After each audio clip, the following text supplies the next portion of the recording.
Welcome to Carly Tackles, making a flippable, sturdy workbench with a flip-up side and removable drawer.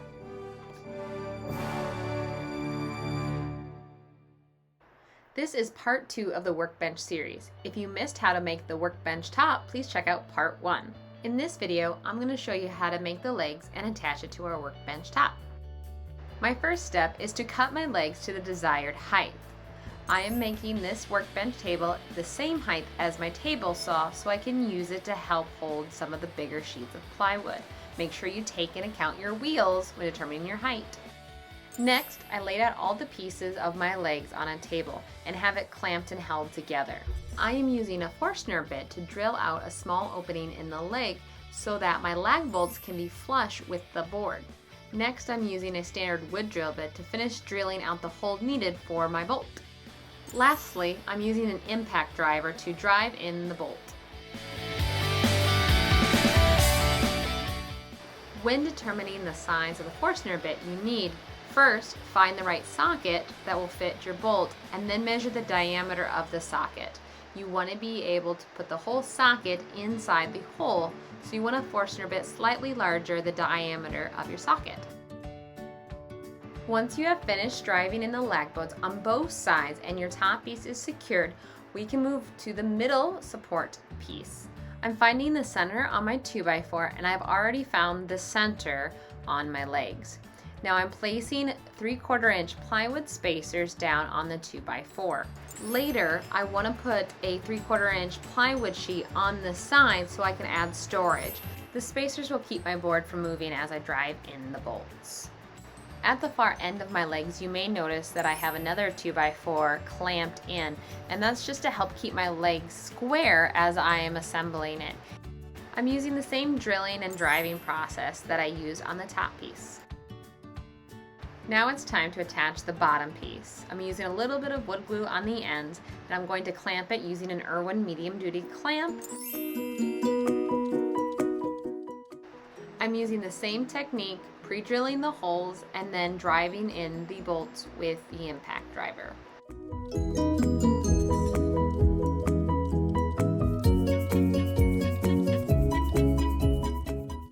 Now it's time to measure and drill out our holes. We're going to need a hole for our center pipe to go through, as well as 2 holes for hitch pins. We'll be using hitch pins to help stabilize the table into place. My hole saw is not long enough to drive through 3.5 inches of material, so I'm using a wood drill bit to drill in all the way through the material so I have a center hole on both sides to guide the hole saw, so hopefully the 2 sides will line up. I drill as far as I can on one side, and using that center hole, line the hole saw up and drill in from the other side. I wasn't 100% even and straight with that. You can see I'm slightly off. So I'm going to go back through with the hole saw and clean it up a little bit so it's smooth. Now it's time to drill the holes for our hitch pins. My hitch pins are 5/8 inch diameter, so I'll be using a 5/8 spade bit to drill out the holes.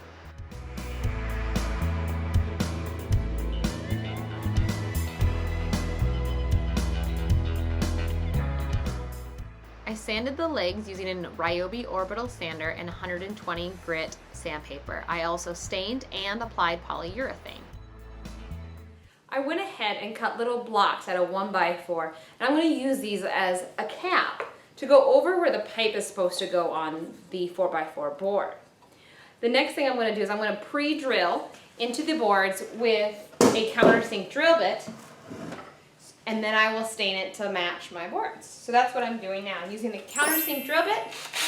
I'm going to put in 4 spots so I can easily screw this in.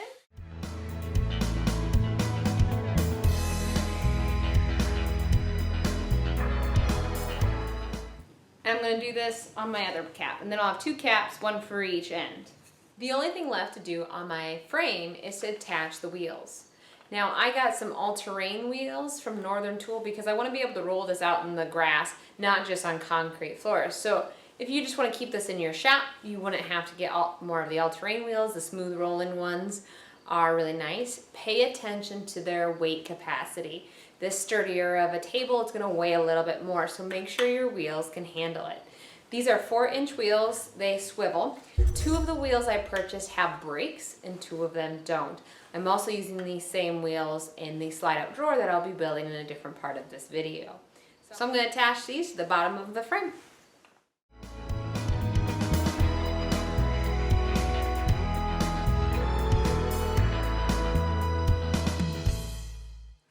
I'm going to be using a self-centering drill bit to pre-drill my holes. Now these are more for hinges and other things, but these are very similar. You don't have to use a self-centering drill bit, I just have it on there, so I'm going to use it.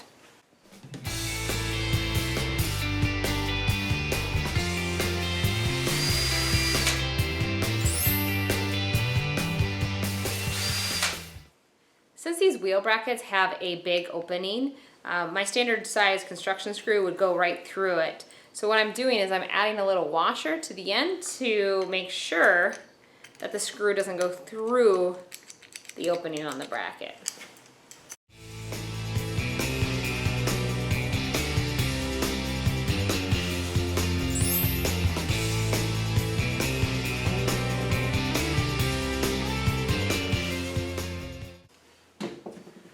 Now that I have the top secure, it's real easy to use the self-centering drill bit.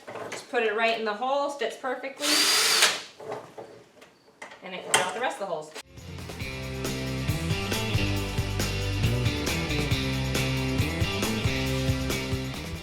I'm using Ryobi's new compact brushless impact drill. They finally came out with a small one.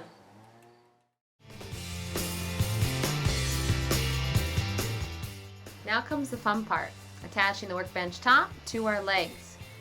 The workbench is 3 inches thick of plywood, so I highly recommend using a table to help support the weight while you slide on your legs. I'm using a hammer to tap the metal pole flush before installing the cap.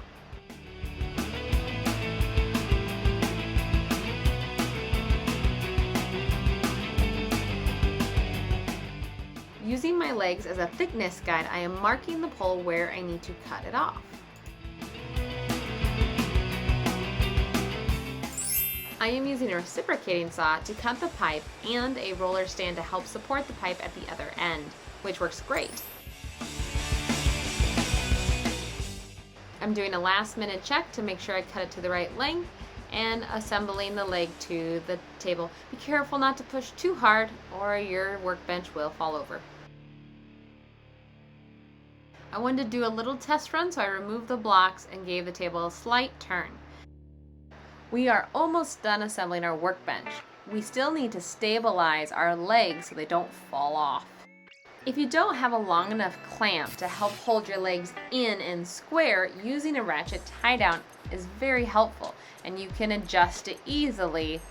I'm double checking to make sure the support bar is exactly where I want it and even on both sides. I'm using a drill bit to make my own pocket holes so I can insert screws at an angle. If I would have thought this through from the beginning, I would have used my Kreg pocket drills and pre-drilled the pocket holes before trying to assemble it to the workbench. But you can still do it the old-fashioned way.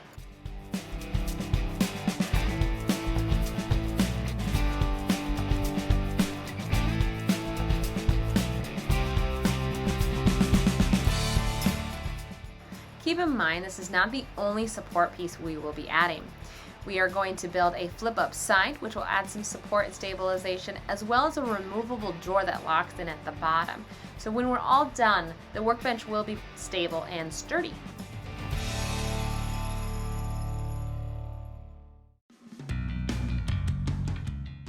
Thanks for watching part 2 of the workbench series. You should be able to roll your table around and flip it. If you like this video, please give it a thumbs up and share it with your friends. If you'd like to see more videos like this one, please subscribe to my channel, Carly Tackles DIY, Tools and Gadgets, Tips and Tricks. And make sure you click the bell so you get notifications when I release new videos.